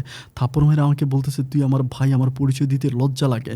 আমাদের বড় ভাইয়া কত কষ্ট করে", আমার বড় ভাইয়ের নাম ছিল ওয়াসিম ভাই। বলতেছে যে, "ওয়াসিম ভাই কত কষ্ট করে বিদেশে বাহরাইনের মাটিতে এত পরিশ্রম করে টাকা পয়সা পাঠাইলো। আর তুই সেই টাকা আব্বার কাছ থেকে ব্ল্যাংক পেপারে সিগনেচার নিয়ে তুই টাকাগুলো নিয়ে নিলি। তুই কাজটা করতে পারলি?" আমি তখন বললাম যে, "আপু আমি তো তোমাদের কাছে গেছিলাম। তোমাদেরকে বলছিলাম। আব্বার কাছে, আম্মার কাছে, তোমার কাছে, সবার কাছেই তো বলছি। তোমরা কি আমার কথাটা শুনছিলা? তোমরা তো একটা মানুষ আমার কথাটাকে মূল্যায়ন করলা না। এজন্য আমি বিপদে পড়ে এই কাজটা করছি।" আমার আপু তখন আমাকে বলতেছে যে, "মূল্যায়ন করার মতো কি তুই মানুষ ছিলি? এটা কি সম্ভব যে তুই এত ছোট একটা ছেলে, কিভাবে আমরা তোকে বিয়ে করাই?" আমি তখন বড় আপুকে বুঝিয়ে বলি, বড় আপু বলে, "এখন কোথায় আছিস?" আমি বললাম, "অমুক জায়গায় আছি।" বড় আপু আমাকে বলে, "মেয়েটাকে নিয়ে তুই এখানে চলে আয়।" আমাকে এটা বলে। আমি তখন বললাম যে, "না, আসলে যদি তুমি আব্বা আম্মাকে দিয়ে আমাদেরকে ধরায় দাও।" আমার আপু তখন বলতেছে, "আমার উপর অন্তত বিশ্বাস রাখ, আমি আব্বা আম্মাকে ডাকবো না। তুই মেয়েটাকে নিয়ে, এরকম একটা যুবতী মেয়েকে নিয়ে রাস্তাঘাটে থাকবি, কি বিপদ হয় নাকি আপদ হয় বলা যায় না। তুই একটা কাজ কর, তুই মেয়েটাকে নিয়ে হচ্ছে আমার এখানে চলে আয়।" এরপরে যথারীতি বড় আপুর কথা মতো আমি তখন সাদিয়াকে নিয়ে আমার বড় আপু যে বাসায় থাকি সে বাসায় আমি সাদিয়াকে নিয়ে থাকতে শুরু করি। যদিও আমার বড় আপু আমার আব্বা আম্মাকে কিছুই বলে না, আমার কাছ থেকে টাকাগুলো নিয়ে যায়। আমি বড় আপুকে খুব বিশ্বাস করি। বিশ্বাস করার পর আমি যে টাকাগুলো মানে একরকম চুরি করে ব্যাংক থেকে নিছিলাম, ওই টাকাগুলো আমি তখন আমার বড় আপুকে দিয়ে দিই। বড় আপু তখন টাকাগুলো রাখে। তখন বড় আপু আমাকে আর সাদিয়াকে মানে খুব পরিমাণ যত্ন করে। মানে সাদিয়াকে বোনের মতো দেখে। আমি তো ওনার ভাই। এভাবে দিন আর রাতগুলো কাটতেছে। কাটতে, কাটতে একটা পর্যায়ে আমার বড় আপুর বিয়ে ঠিক হয়। বড় আপুর বিয়ে ঠিক হয় এবং বড় আপু ওই সময় যখন বিয়ে ঠিক হয়, আমি তখন আমার বাবা-মাকে খুবভাবে বুঝাই। বড় আপু যে মানে আমাকে বলতেছে, "ওয়াসিম আসুক", মানে আমার কথা বলছে যে ওমর আসুক, এটা বলে। কিন্তু আমার আব্বা-আম্মা কোনোভাবে আমাকে বাড়িতে আনতে রাজি নাই। আমার অনুপস্থিতিই হচ্ছে আমার বড় আপুর বিয়ে হয়ে যায়। আমার আব্বা-মা আমাকে বাড়িতে যাইতে দেয় না। আমার বড় আপু যে বাসায় থাকতো, ও বাসায় আমি তখন থাকি। আমার বড় আপুর তখন আরেকটা গ্রামে, ওই ছেলেটাও প্রাইমারি স্কুলের মাস্টার। ওনার সাথে আমার বড় আপুর বিয়ে হয়। বিয়ে হবার পরে বড় আপু তখন ওখানে চলে যায়। আমি তখন এখানে থাকতেছি। আমার বড় আপু যাওয়ার সময় আমাকে কিন্তু টাকা দিয়ে যায়। অনেক টাকা দিয়ে যায়। তখন আমি খুব ভালো করেই সাদিয়ার সাথে থাকতেছি। আমি তখন কোনো কাজকাম করি না। আমি জাস্ট সাদিয়ার সাথে সংসার করতেছি, ঘুরতেছি, খাইতেছি। এভাবেই দিনগুলো কাটতেছে। আর এরই মাঝে সাদিয়াও তার ছোট ভাইয়ের সাথে দেখা করে। দেখা করে তার মাকে বুঝায়। মানে তার মাকে বুঝাইতে বলে যে, "আম্মাকে বুঝাইয়া বলিস আম্মার সাথে পাগলামি না করে।" সাদিয়াও তার মাকে বুঝায়। আর আমার বাবা-মা তো কোনোভাবেই রাজি নেই। বড় আপুরও বিয়ে হয়ে যায়। এভাবে প্রায় আরও ৭ মাসের মতো সাদিয়ার সাথে আমার একই ঘরে সংসার হয়। ৭ মাস পরে আমার ওয়াসিম ভাইয়া তখন হচ্ছে বাহরাইন থেকে বাংলাদেশে আসে। ওয়াসিম ভাইয়া যখন বাংলাদেশে আসে, আসার পরে তখন বরাবর মতো ওয়াসিম ভাইয়েরও বিয়ে ঠিক হয়। আমি লোক মারফতে শুনতে পারি ওয়াসিম ভাইয়া বাড়িতে আসছে এবং আমি আমাদের বাজারে ওয়াসিম ভাইয়ের সাথে দেখা করি। দেখা করে ভাইয়াকে বলি যে, "ভাইয়া, আমি এমনি ভুল করে ফেলছি। আমি মেয়েটাকে ভালোবাসি। তাকে ছাড়তে পারবো না। আমি ভুল করছি, তাকে বিয়ে করছি। এখন আব্বা-আম্মা কোনোভাবে আমার এই সম্পর্ক মেনে নিচ্ছে না। তুমি তো ভাইয়া বিদেশ থেকে আসছো। বড় আপু অনেক ট্রাই করছে, হয় না। তুমি কিছু একটা করো।" ভাইয়া তখন বলতেছে, "আচ্ছা ঠিক আছে, আমি আব্বা-আম্মার সাথে কথাবার্তা বলব।" ভাইয়া তখন আমাকে একটা মোবাইল ফোন দেয়। মানে এই ১ম আমার কাছে একটা মোবাইল ফোন থাকে। ভাইয়া আমাকে একটা মোবাইল দেয় যে, "মোবাইলটা তোর কাছে রাখ।" আর আমি যে ব্যাংক থেকে টাকা উঠাইছি, আমার কাছে মনে হয় যে আমার আব্বা-আম্মা, বড় আপু মনে হয় ভাইয়াকে ওই কথাগুলো বলে নাই। কারণ ভাইয়া ওই টাকার ব্যাপারে আমাকে কোনো কিছু জিজ্ঞেস করে নাই। যাই হোক, এরপরে আমার ভাইয়া তখন আমাকে বলতেছে, বাড়িতে যায়। বাড়িতে গিয়ে ভাইয়ার তখন বিয়ে ঠিক হয়। বিয়ের আগের দিনে আমার ভাইয়া তখন হচ্ছে আমাদেরকে নেওয়ার জন্য আমাদের বাসায় আসে। আমাকে আর সাদিয়াকে নিয়ে ভাইয়া তখন বাড়িতে যায়। বাড়িতে যাওয়ার পরে আমার সাদি হচ্ছে আব্বা-আম্মা দুজনের পা ধরে সালাম করে, তো আর কেউ কিছু বলে না। এরপরের দিনে ভাইয়ার বিয়ে। যাই হোক, ভাইয়ের বিয়ের দিনে আমি, সাদি আমরা খুব মজা করি। মানে অনেক মজা করি। আর যদিও আমার বাবা-মা সাদিয়ার সাথে অতটা কথা বলে না, আমার সাথে অতটা কথা বলে না। তারপরেও মানে যারা মেহমান আছে তারা অনেকেই মানে সাদিয়ার সাথে দেখা করে, বা সবাই তো জেনে গেছে যে সাদিয়া আমার বউ। এভাবেই সময়গুলো কাটতেছিল। আমার ভাইয়া বিয়ের পরে প্রায় ৩ মাসের মতো বাংলাদেশে থাকে। ৩ মাস থাকার পরে ভাইয়া আবারও বাহরাইনে চলে যায় এবং ভাইয়া যখন বাহরাইনে চলে যায় তখন আমি, সাদিয়া, ভাবি আর আমার বাবা-মা আমরা একই পরিবারে থাকতেছিলাম। এভাবে দিনগুলো কাটতে আমার বাবা তখন আমার ভাইয়ের সাথে আলাপ করার পরে আমার ভাইয়া তখন আমার বাবাকে বলতেছিল যে, "ওকে বিদেশে নিয়ে আসি। বিদেশে নিয়ে আসলে সবকিছু ঠিক হয়ে যাবে।" এরপরে ভাইয়াটাকে আমি পাসপোর্ট করি। পাসপোর্ট করার পর আমি ভাইয়ার জন্য পাসপোর্ট পাঠাই। পাসপোর্ট পাঠানোর পরে ভাইয়া যে কোম্পানিতে চাকরি করে সেই কোম্পানিতেই ভাইয়া আমার জন্য ভিসার জন্য ট্রাই করে। ট্রাই করার অনেক দিন পরে আমার ভিসা হয়। এরই মাঝে কিন্তু সাদিয়ার মায়ের সাথে আমাদের সম্পর্ক ঠিক হয়ে গেছে। সাদিয়ার মা আমাদের পরিবারে আসে। আমার মায়ের সাথে কথাবার্তা বলে, বাবার সাথে কথাবার্তা বলে, মানে সম্পর্কটা মোটামুটি সবাই মেনে নিছে। এরপরে এরকম করে সময়গুলো কাটতে আমার বাহরাইনের ভিসা কমপ্লিট হয় এবং কমপ্লিট হওয়ার পরে আমি আমার বাবা-মাকে বুঝিয়ে সাদিয়াকে তাদের হাতে তুলে দিয়ে আমি তখন হচ্ছে সুদূর বাহরাইনের উদ্দেশ্যে রওনা দেই। আর এরই মাঝে কিন্তু সাদিয়ার ঘরে কোনো সন্তান হয় নাই। আমরা ইচ্ছে করেই সন্তান নিই নাই। কারণ আমাদের নিজেদেরই থাকার, খাওয়ার ঠিকমতো জায়গা নাই। সেই হিসাবে সন্তান নিয়ে কী করব? এজন্য সন্তান নিই নাই। পরে আমি বাহরাইনে চলে যাই এবং বাহরাইনে গিয়ে ভাইয়ের সাথে থাকতেছি। দিন আর রাতগুলো এভাবে কাটতেছে। প্রায় ৫ থেকে ৬ মাসের মতো ভালোই কাটে, কোনো প্রবলেম নাই। কিন্তু ৫-৬ মাস পরে অলওয়েজ আমার বউয়ের নামে আমার বাবা-মা খালি কমপ্লেইন দিতে থাকে। কমপ্লেইনগুলো এরকম, আমার বউ নাকি বিভিন্ন ছেলেদের সাথে, আমি কিন্তু ওকে একটা মোবাইল ফোনও কিনে দিয়ে আসছিলাম ওর সাথে কথা বলার জন্য। আব্বা-মা বলে যে ও নাকি মোবাইলে কাদের সাথে কথা বলে, ফোনে কথা বলে, অলওয়েজ এইটা বলে তাকে প্রচুর পরিমাণ ব্রেইন দিতে থাকে। তো আমি তো ওকে ভালোবেসে বিয়ে করেছি। আমি জানি ও যথেষ্ট মানে নরম মনের একটা মেয়ে। ওর মনটা একেবারে ছোট বাচ্চাদের মতো। ও কখনো এরকম করতে পারে না। কিন্তু আমি বাবা-মাকে কোনোভাবেই বুঝাইতে পারি না। বাবা-মার কথায় একটা, ও সারারাত জেগে ফোনে কথা বলে, বিভিন্ন ছেলেদের সাথে দেখা করে, এইটা সেটা অনেক কিছু বলে। আমি ওকে ফোন করে বুঝাই যে, "সাদিয়া, কোনো কিছু করো না।" আর ডাইরেক্টলি আমার আব্বা-আম্মার নামও তাকে বলি না। কারণ বলার পরে হয়তো আমার আব্বা-আম্মার প্রতি তার একটা ঘৃণা জন্মে যাবে। আর যদি আমার আব্বা-আম্মার প্রতি তার ঘৃণা জন্মে যায়, সে আমাদের পরিবারে আর থাকতে পারবে না। ওইটা চিন্তা ভাবনা করে আমি তাকে আর কোনো কিছু বলিও না। কিন্তু বুঝাই যে, "দেখো, তুমি বুঝতে চেষ্টা করো। কোনোভাবেই কখনো কোনোদিন এরকম কিছু করো না যাতে আমাদের মান-সম্মান নষ্ট হয়।" এভাবে সময়গুলো কাটতেছে। বাট সাদিয়ার নামে কমপ্লেইন আমি অলওয়েজ শুনে যাচ্ছি এবং মাঝে আমি সত্যিই সাদিয়ার নাম্বারটা ওয়েটিংয়ে পাই। তখন কিন্তু ভাইয়া আর আমি বাহরাইনের একই রুমে থাকতাম এবং একই হোটেলে ভাইয়া আর আমি চাকরি করতাম। তো ওরকম করে সময়গুলো কাটতে কিছুদিন পরে, প্রায় ৩ থেকে ৪ মাস পরে একদিন ভাইয়া আমাকে বলতেছে, "বাবা-মা যে কমপ্লেইন দেয় সাদিয়ার নামে, সাদিয়া মেয়েটা কি আসলেই ভালো?" আমার ভাইয়া আমাকে বলে। আমি তখন বলি যে, "ভাইয়া, এটলিস্ট তুমি এরকম কোনো কথা বইলো না সাদিয়ার নামে। কারণ সাদিয়া অনেক ভালো মনের মানুষ। সাদিয়া গরিব হতে পারে কিন্তু ওর মনটা সাদা কাগজের মতো পরিষ্কার। তুমি সাদিয়াকে কিছু বইলো না।" আমার ভাইয়া তখন আমাকে বলতেছে, "সাদিয়া কী করে তুই জানিস?" আমি বললাম, "কী করে?" আমার ভাইয়া তখন বলে যে, "সাদিয়া মেয়েটা অত্যন্ত খারাপ।" ওই সময় কিন্তু ফেসবুক বের হয়েছিল। মানে সাদিয়া কিন্তু ফেসবুকও চালাইতো। তো বলতেছে যে ফেসবুকে নাকি ভাইয়াকে সাদিয়া রিকোয়েস্ট পাঠাইছে। মানে অন্য একটা নীলপরি নামের একটা ফেসবুক অ্যাকাউন্ট দিয়ে মানে ভাইয়াকে রিকোয়েস্ট পাঠাইছে এবং মানে ভাইয়া বলতেছে যে এই অ্যাকাউন্টটা নাকি সাদিয়ার। আমি তখন বললাম যে, "এটা সাদিয়ার অ্যাকাউন্ট?" বলে, "হ্যাঁ।" আমি তখন মানে অ্যাকাউন্ট ঘুরে দেখে আমার নিজেরও ফেসবুক থাকে। আমি তখন অ্যাকাউন্ট ঘুরে দেখি যে সাদিয়ার চোখের ছবি, তারপরে চিনা যায় না এরকম ছবিগুলো ও দেয়। কিন্তু ওর চোখগুলো দেখে আমি চিনে যাই। কারণ ওর চোখের নিচে একটা তিল আছে। ওই তিলটা দেখে আমি চিনে যাচ্ছি এই চোখগুলো সাদিয়ার চোখ এবং এটা সাদিয়ার আইডি। এরপরে আমার ভাইয়ের সাথে সাদিয়া অলওয়েজ এসএমএস করে। ভাইয়াকে জিজ্ঞেস করে যে, "ভাইয়া কেমন কি করছেন?" ভাইয়ের সাথে লাইন মারার জন্য ট্রাই করতেছে। এভাবে ভাইয়াকে এসএমএস করে। তো সাদিয়া হিসাবে আমার বড় ভাই হচ্ছে সাদিয়ার বাসুর। তাহলে ছোট ভাইয়ের বউ হয়ে বড় ভাইয়ের সাথে এই ধরনের কাজগুলো করে। আমি তখন আমার শরীরে রক্তগুলো তখন টগবগ করতেছিল। আমি অনেক কষ্ট করে নিজেকে কন্ট্রোল করে রাখি। তারপরেও মাঝে ওভার এক্সাইটেড হয়ে যাই। সহ্য করতে পারি না যে না এরকমটা কেন হবে?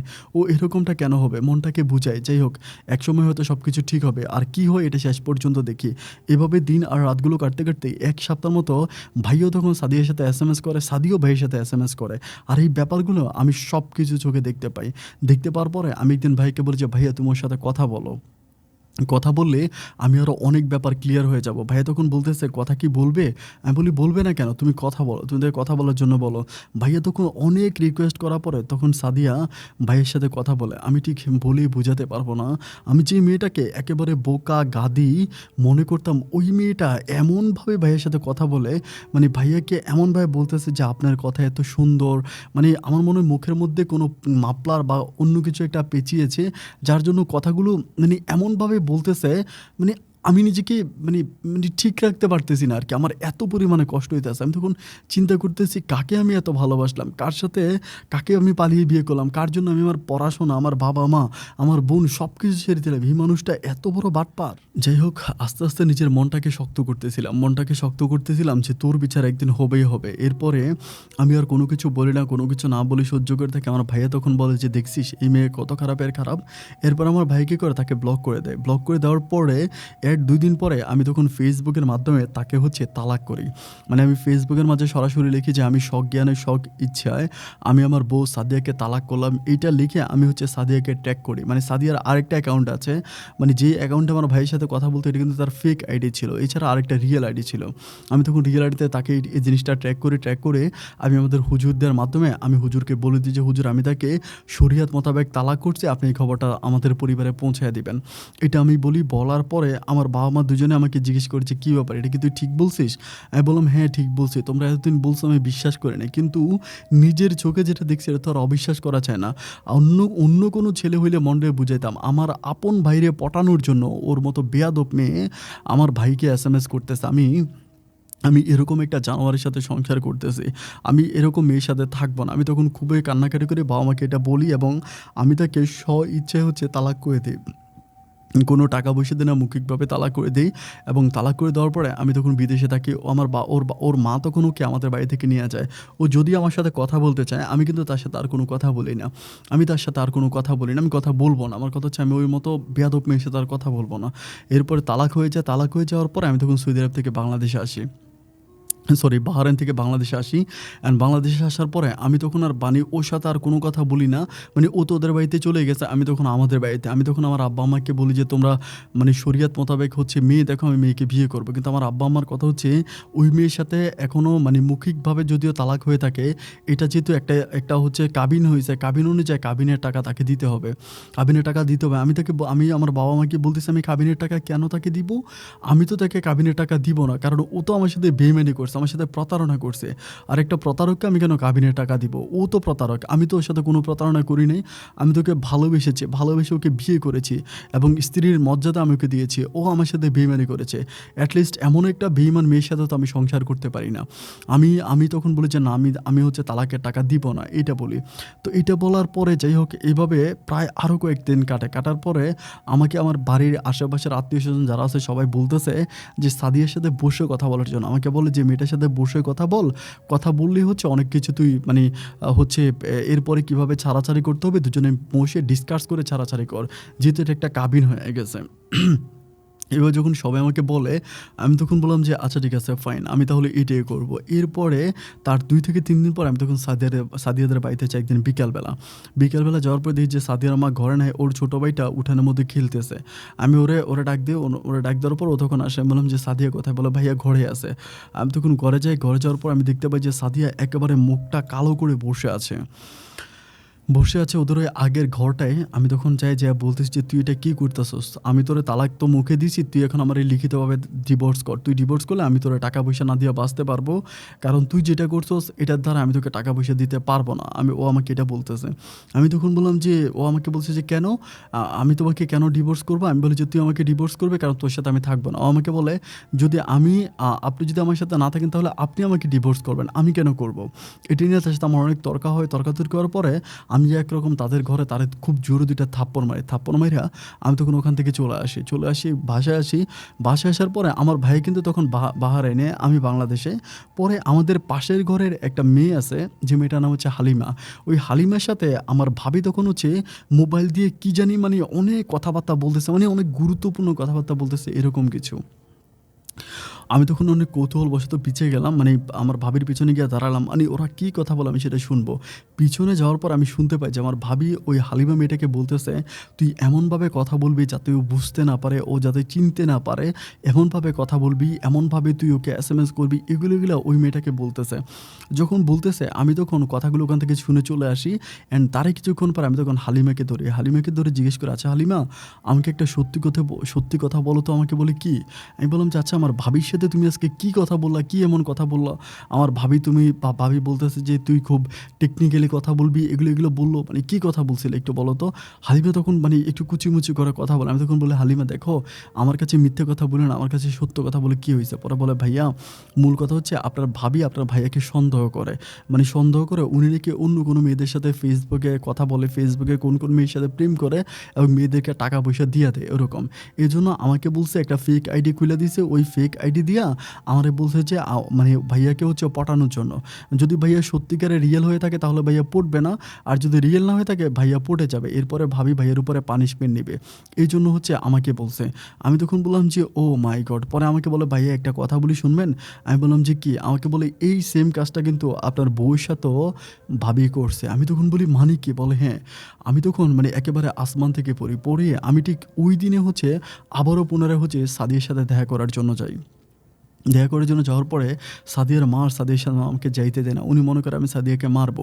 আমি তখন বলি যে, "মা, আমি সাদিয়ারে মারবো না। আমি সাদিয়ার সাথে একটু কথা বলে চলে আসবো। আপনি একটু সাদিয়ার সাথে কথা বলতে দেন।" একরকম জোর করে আমি তখন সাদিয়ার সাথে কথা বলতে যাই। কথা বলতে গিয়ে আমি যখন জিজ্ঞেস করি যে, "সাদিয়া, আমার কাছে সত্য কথা বলা তো তুমি কেন আমার ভাইয়ের সাথে এরকমটা করছিলা?" ও তখন আমাকে বলে, "এই কথাটা তোমাদের ঘরে থাকতেও আমাকে জিজ্ঞেস করতে পারতা। ওই কথাটা জিজ্ঞেস করা ছাড়াই তো তুমি আমাকে তালাক দিয়েছো। তাহলে এগুলো কেন জিজ্ঞেস করতেছো?"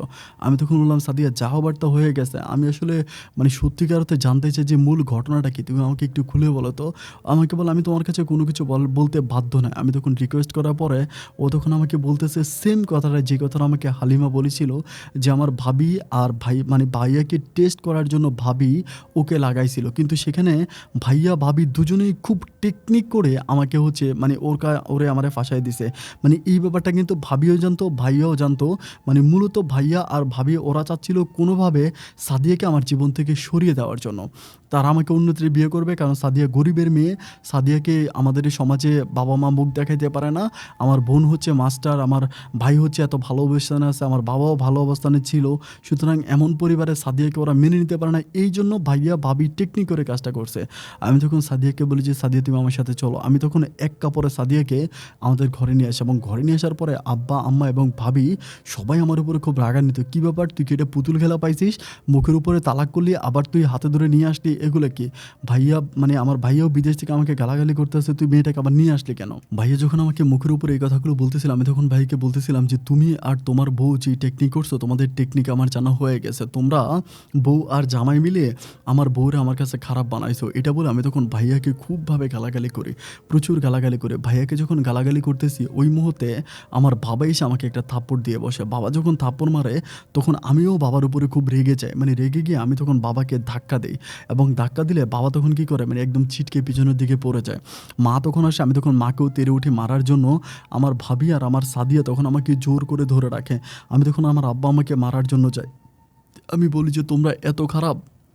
তোমরা দুজনে মিলে আমার বউটারে আমার কাছ থেকে দূরে সরাইছো।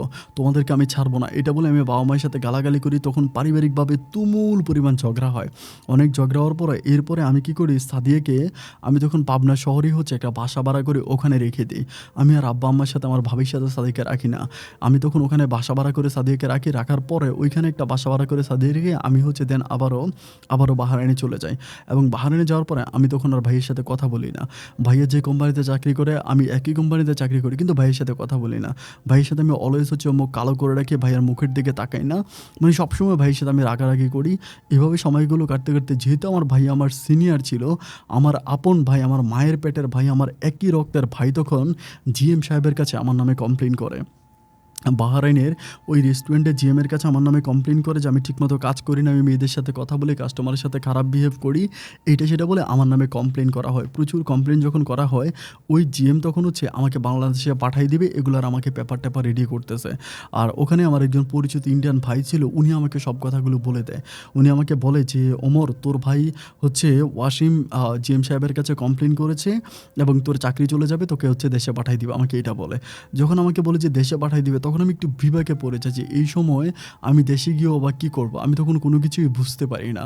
মাথার ভিতর তখন প্রচুর পরিমাণ গিল্টি মেরে আছে। ওই সময় আমি তখন একরকম নিরুপায় হয়ে ইয়ে থেকে পালায়া যাই, মানে কোম্পানি থেকে পালায়া যাই। কোম্পানি থেকে পালিয়ে আমি তখন অন্য কোথাও চলে যাই। আর যাওয়ার সময় ভাইয়াকে খুব গালাগালি করে যায় ফোন করে, যে তুই আমার আপন ভাই, তোরা আমি বাংলাদেশে পাইলে ছাড়বো না, এটা সেটা বলে অনেকভাবে গালাগালি করে আমি তখন কোম্পানি থেকে চলে যাই। আমার ভাইও তখন আব্বা আম্মাকে ফোন করে বলে যে ও এরকম আমাকে গালাগালি করছে, ভাইয়া ভাবিকেও ফোন করে বলে। আমি তখন ওখান থেকে চলে যাই। চলে গিয়ে আমি তখন আর ওই সময় কোনো কাজ পারি না, যেহেতু হোটেলে কাজ করেছি দীর্ঘদিন, 24 ঘন্টা এসির ভিতরে ছিলাম। অন্য কোনো কাজ আমি আর করতে পারি না, অন্য কোনো কাজ আমার গায়ে সহ্য হয় না। অন্য বাইরের কোনো কাজ করলে আমি অসুস্থ হয়ে যাই। এভাবে অনেক দিন কাজ খুঁজে কাজ না পাওয়ার পরে একটু নিরাশ হয়ে পড়ি। আবার আমি যেখানে সাদিয়াকে রেখে আসছিলাম সেখানে হচ্ছে প্রতি মাসে সাদিয়ার ভাড়া দেওয়া লাগতো। আমি এখানে আরেকটা ব্যাপার বলতে ভুলে গেছিলাম, আমি বাংলাদেশ থেকে আসার পরে, বাহারাইন আসার পরে কিন্তু সাদিয়া বাচ্চা কনসেপ্ট করে। সাদিয়া বাচ্চা কনসেপ্ট করে, সাদিয়ার ঘরে একটা মেয়ে সন্তান হবে ঠিক এমতো অবস্থায়। তো এই সময় আমি বাংলাদেশে গিয়ে কী করব? আর বাংলাদেশের সন্তান হলেই সিজার করতে হয়। সিজার মানেই হচ্ছে টাকা। সাদিয়া যেখানে আছে সেখানে ঘর ভাড়া, মানে সাদিয়ার ঘর ভাড়া আছে, ওষুধ খরচ আছে, তারপরে অনেক খরচ আছে। এবং আমি একটা কাজের মেয়ে সহ রেখে আসছিলাম, ওই কাজের মেয়ের বেতন আছে। তো আমি তো এইভাবে বসে থাকলে হবে না। পরে আমি নিরুপায় হয়ে গিয়ে বিল্ডিং কনস্ট্রাকশনের কাজ আমি শুরু করি। আমি জীবনে কখনো বিল্ডিংয়ের কাজ করি না, অথচ 2 তলা 3 তলা পর্যন্ত আমি বড় বড় সিমেন্টের ব্যাগ মাথায় করে হচ্ছে উঠে যেতাম। এত পরিমাণের পরিশ্রম করতে শুরু করি, আমি মুখে বলে বোঝাতে পারবো না। আমাকে দেখে রাস্তার মানুষরা পর্যন্ত কান্না করতো। এত পরিমাণে পরিশ্রমের কাজ আমি শুরু করি এবং দিন নাই রাত নাই হাড়ভাঙা পরিশ্রম করে আমি টাকার পেছনে দৌড়াইতে থাকি। এভাবে একদিন 2 তলা থেকে 3 তলায় আমি হচ্ছে সিমেন্টের বস্তা নিয়ে উঠতেছিলাম। তো সিমেন্টের বস্তা নিয়ে যখন 2 তলা থেকে 3 তলায় উঠতেছিলাম, 3 তলায় সিমেন্টের বস্তাটা দেওয়ার পরে আমার তখন কেমন জানি মাথার একটা চক্কর মারে, এবং মাথা যখন চক্কর মারে তখন আমি কী করি, ঢুলে পড়ে যাই। ঠিক 3 তলা থেকে হচ্ছে পাশে বালুর একটা ছিল, মানে বালুর একটা, মানে স্তূপের মতো ছিল। ওই বালু স্তূপের উপরে, বালু স্তূপটা খুব বড় ছিল না, হয়তো 1 হাতের মতো বালু ছিল, ওইটার উপরে আমি তখন পড়ি। 3 তলা থেকে পড়ি এবং পড়ার পরে আমি দেন হচ্ছে অজ্ঞান হয়ে যাই। মানে আমার কী হয় আমি জানি না। আমাকে হসপিটালে ভর্তি করাই দেওয়া হয়। হসপিটালে আমি তখন থাকি। যখন আমার জ্ঞান ফেরার পরে আমি আমার পা মুভ করতে পারি না, কোনোভাবে পা লড়াইতে পারি না। আর আমি যে হসপিটাল, আমার ভাইও কিন্তু আমাকে দেখতে চায় না। ভাই কিন্তু জানতে পারছে যে আমি 3 তলা থেকে পড়ছি, ভাই আমাকে দেখতে চায় না। আমি তখন ওখানে কোনোভাবে পা লড়াইতে পারতেছি না। পায়ের অবস্থা এত পরিমাণের ব্যান্ডেড হয়ে যায় যে কোনোভাবে পা মুভ করতে পারতেছি না। তখন খুব কান্না করতেছি, প্রচণ্ড রকমের কান্না করতেছি। যখন ডাক্তার থেকে শুরু করে আমার যত সহকর্মী আছে সবাই আমাকে বোঝাচ্ছিল যে, ওমর ভাই কান্নাকাটি করেন না, কান্নাকাটি করলে কী হবে, আল্লাহ সব কিছু ঠিক করবে, আল্লাহর উপরে ভরসা রাখেন, এটা বলে সবাই আমাকে বুঝাইতেছে। আর আমাদের পাবনার কিন্তু অত মানুষ বিদেশে নাই, মানে পাবনার এত বেশি মানুষ কিন্তু নাই। বেশিরভাগে কুমিল্লা, চট্টগ্রামের, তারপরে ঢাকা, বরিশাল, নোয়াখালীর মানুষই বিদেশে বেশি, আমাদের এলাকার মানুষ নাই। সুতরাং ওই দূর দূরান্তের মানুষগুলোই কিন্তু আমাকে ভাই বলে বুকে টেনে নিয়েছিল। ওদের ওই সাহায্য সহযোগিতা তখন আমি হসপিটালে থাকি প্রায় 3 মাসের মতো। আমি হসপিটালে থাকি। 3.5 মাস পরে হসপিটাল থেকে আমাকে রিলিজ করা হয় এবং হসপিটাল থেকে বের হওয়ার পরে আমি জানতে পারি যে আমার নাকি একটা মেয়ে সন্তান হয়েছে। সিজারের মাধ্যমে আমার একটা মেয়ে সন্তান হয়েছে এবং সম্পূর্ণ টাকায় আমার শাশুড়ি হচ্ছে দিয়েছে। আমার বাবা মা কোনো টাকা পয়সা দেয়নি, আমার ভাবিও কোনো টাকা দেয়নি এবং তারা সাদিয়ার কোনো রকমের খোঁজ খবর নেয়নি। আমার শাশুড়ি মানুষের কাছ থেকে ধার আর কর্জ করে হচ্ছে ওকে টাকা দিয়েছিল। মানে সাদিয়াকে টাকা দিয়ে সাদিয়ার মানে সিজার করাইছে। এরপরে আমি জানতে পারি, জানতে পারার পরে কোম্পানি আমাকে কিছু টাকা পয়সা দেয় এবং আমাকে বলে যে, "তুই দেখ সুস্থ হইতে পারিস কিনা?" আমি আরও ২ মাসের মতো বাহরাইনে পড়ে থাকি। যদি আল্লাহ যদি দেয় সুস্থ হই, কিন্তু ২ মাস পরও আমি আর সুস্থ হই না। এরপরে কোম্পানির কিছু টাকা আছে, ওই কোম্পানির টাকাগুলো নিয়ে আমি তখন হচ্ছে বাহরাইন থেকে বাংলাদেশে চলে আসি এবং বাংলাদেশে আসার পরে তখন আমি পাবনাতে ওর সাথে থাকতাম। তো এভাবে থাকতেছি, আমি কিন্তু আর আমার বাসায় যাই নাই। মানে আমাকে এয়ারপোর্টে কেউ রিসিভও করতে চায় নাই। আমার ভাইয়া কিন্তু জানে আমি দেশে যাচ্ছি, আমার বাবা-মাও জানে আমি দেশে আসতেছি। কেউ আমাকে একটাবারের জন্য এয়ারপোর্টে রিসিভ করতে যায় নাই। খালি আমার শাশুড়ি আর আমার বউ আর আমার বাচ্চাটা গেছে এয়ারপোর্টে। তো এয়ারপোর্ট থেকে তারা আমাকে রিসিভ করে আনে। রিসিভ করে আমি তখন বাড়িতে আসি।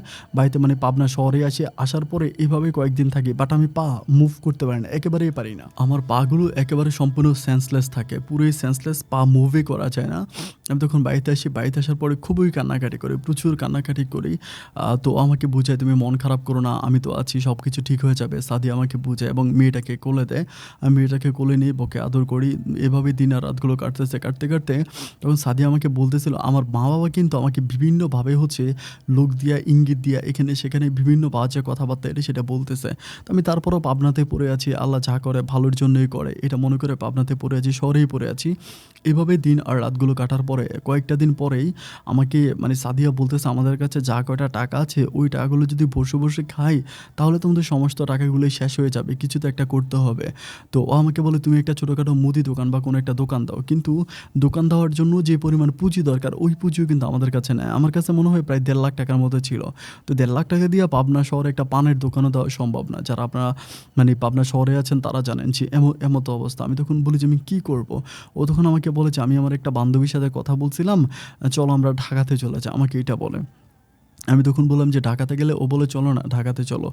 এরপরে আমি তখন সাদিয়ার সাথে হচ্ছে ঢাকাতে চলে যাই। ঢাকাতে মিরপুরে যাই এবং মিরপুরে সাদিয়া একটা বাসা ভাড়া করে, ওই বাসায় আমি আর সাদিয়া উঠি। আমি আর সাদিয়া উঠি। উঠার পরে বাসায় থাকতেছি। সাদিয়া কিন্তু আমার উপরে মানে অনেক টেক কেয়ার, অনেক যত্নবান, আমারও যত্ন করতেছে। আমি তখন ওখানে যাই, যাওয়ার পরে জানতে পারি যে সাদিয়া এখানে একটা চাকরি করার জন্য আসছিল। মানে একটা হচ্ছে জুতার ফ্যাক্টরিতে সাদিয়া চাকরি করবে। ওই চাকরি করার জন্য সাদিয়া এখানে আসছে। তো ও তখন ওই জুতার ফ্যাক্টরিতে চাকরি করার জন্য ঢুকে, ও তখন জুতার ফ্যাক্টরিতে চাকরি করে। তো জুতার ফ্যাক্টরিতে চাকরি করে, আমি তখন বাইরে আমার বাবুরে নিয়ে থাকি। মানে আমি তো হুইল চেয়ারেই বসা থাকি। মানে বাথরুমে পর্যন্ত আমি যাইতে পারি না। আমাকে হচ্ছে ধরে নিয়ে যাইতে হয়। তো এভাবে দিন আর রাতগুলো কাটতেছে আমার বাবুরে নিয়ে। কিন্তু আমি তখন দেখতেছি যে সাদিয়া যে পরিমাণ বেতন পায়, ওই বেতন দিয়ে আসলে ঘর ভাড়া, মানে ঘর ভাড়া দিলে আমরা হচ্ছে ঠিকমতো খাবার খাইতে পারি না। দেখা যায় ৩ বেলার জায়গায় ২ বেলা খেয়ে থাকতেছি। অনেক কষ্ট করে সময়গুলো কাটতেছে। তারপরও আল্লাহর উপরে ভরসা রাখি, আল্লাহ হয়তো সব কিছু ঠিক করে দিবে। এভাবে দিন আর রাতগুলো কাটতেছে। আর এরই মাঝে আমার বাবা-মা, আমার ভাই কেউ আমার একটাবারের জন্য কোনো খোঁজখবর নেয় না। আমি কোথায় আছি, কেমন আছি, বেঁচে আছি না মরে গেছি, বাবা-মা, ভাই-বোন কেউ আমার কোনো খোঁজখবর আর নিতেছে না। আমি তখন আমার এই বউরে নিয়েই ঢাকার মাটিতে দিনগুলো কাটাইতেছি। এভাবে সময়গুলো কাটতে, কাটতে একটা সময় আমার মানে ঠান্ডার সময় ছিল তো, আর আমরা যে বাসাটা থাকতাম ওই বাসাটা একটি বস্তির মতো ছিল। চারপাশে হচ্ছে অনেক খোলামেলা জায়গা ছিল। ওইজন্য আমার বাচ্চার হচ্ছে নিউমোনিয়া লেগে যায় এবং নিউমোনিয়া যখন লাগে বাচ্চার মানে বাচ্চাকে ট্রিটমেন্ট করতে হবে। ছোট বাচ্চা নিউমোনিয়া হইছে। আমার কাছেও কোনো টাকা পয়সা নাই। ওই সময় আমার বউ যে জুতার ফ্যাক্টরিতে চাকরি করে, ওই ফ্যাক্টরির যিনি মালিক ছিল, ওই মালিকের নাম হচ্ছে সাদেক ভাই। ওই সাদেক ভাইয়ের কাছ থেকে আমার বউ তখন অ্যাডভান্স হচ্ছে ২০,০০০ টাকা নেয়। অ্যাডভান্স ২০,০০০ টাকা নিয়ে আমার বউ তখন আমার বাচ্চাটাকে নিউমোনিয়ার হসপিটালে ভর্তি করায় এবং ভর্তি করিয়ে বাচ্চাটাকে মোটামুটি সুস্থ করে আমার বউ তখন বাসায় নিয়ে আসে এবং বাসায় নিয়ে আসার পরে ও আর মানে প্রতি মাসে যে বেতন পাবে ওই বেতনের টাকা তো মানে ওই যে বাচ্চার নিউমোনিয়ার জন্য লোন নিয়ে গেছে ওখান থেকে কেটে নেওয়া যায়। ওর কাছে আর কোনো টাকা থাকে না। মানে এরকম হয় যে মানে আমি খাবার খাওয়ার পরে ওর আর খাবার খাওয়ার কোনো কিছু থাকে না। ও ২ গ্লাস পানি খেয়ে হচ্ছে কাজে চলে যায়। তো মুখের দিকে তাকালে খুব খারাপ লাগে। মানে প্রচুর পরিমাণ কষ্ট হয়। কি করব বুঝতে পারতেছি না। মানে কারো কাছে যে যাবো, কে যে একটা টাকা সাহায্য করবে ওরকম লোকও আমার নাই। আত্মীয়স্বজন, পাড়া প্রতিবেশী সবাই আমাকে ভুল বুঝছে। আমি নাকি বিদেশ থেকে আমার বউর জন্য টাকা দিয়ে দিছি, আমার শাশুড়িকে টাকা দিয়ে দিছি।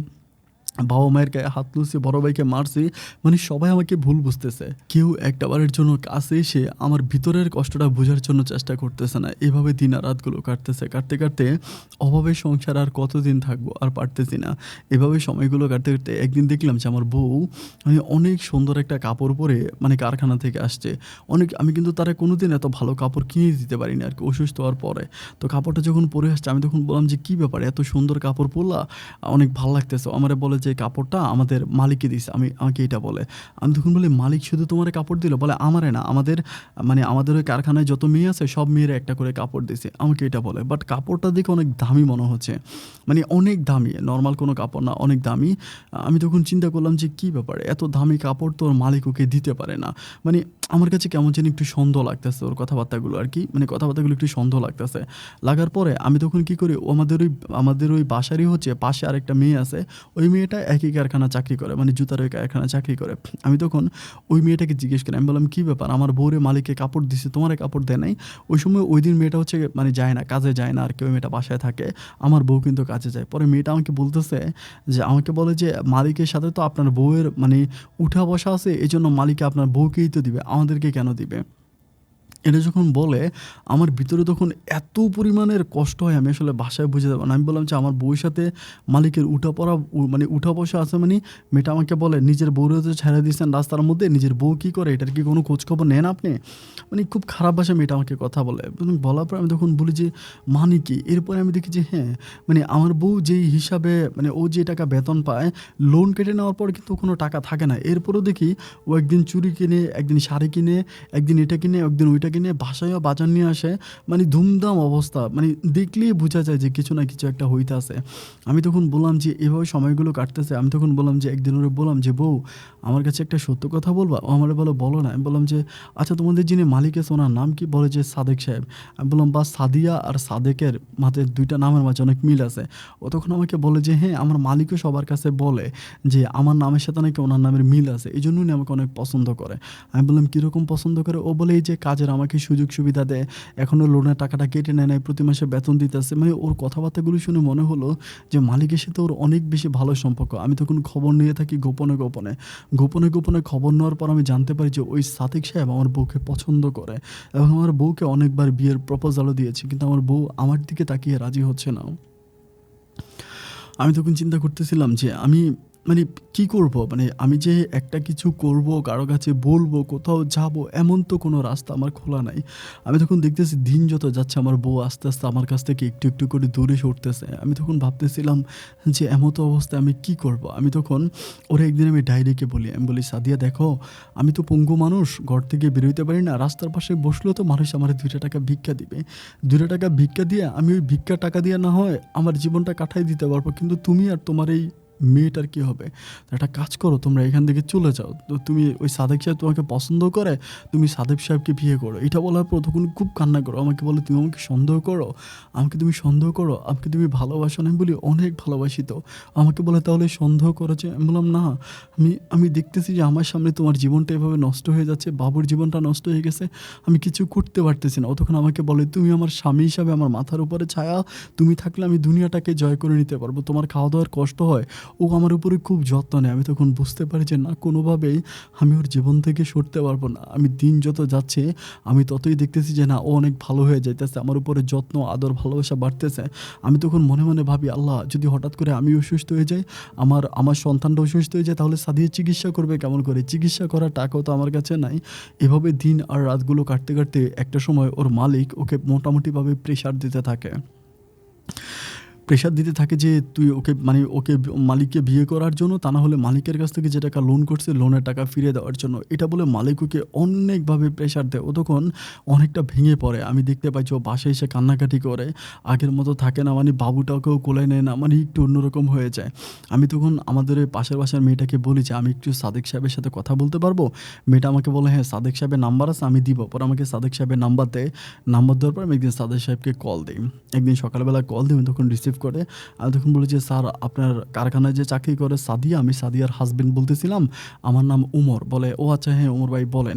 আমি বললাম যে, "স্যার আপনার সাথে একটু দেখা করব। আপনি কি আমার বাসায় একটু আসবেন?" উনি বলেন, "আমি তো ব্যস্ত আসতে পারব না। কী ব্যাপার আপনার ফোনে বলেন।" আমি বললাম যে, "স্যার শুনলাম আপনি নাকি আমার বউরে পছন্দ করেন।" উনি তখন আর কোনো কথা বলেন না, একদম চুপ। আমি বললাম যে, "স্যার সত্যি করে বলেন না আপনি কি আমার বউরে পছন্দ করেন?" বলে, "পছন্দ করে লাভ কি? আপনার মতো পঙ্গু একটা মানুষ এত সুন্দর একটা মেয়ের জীবন নষ্ট করে দিতেছেন।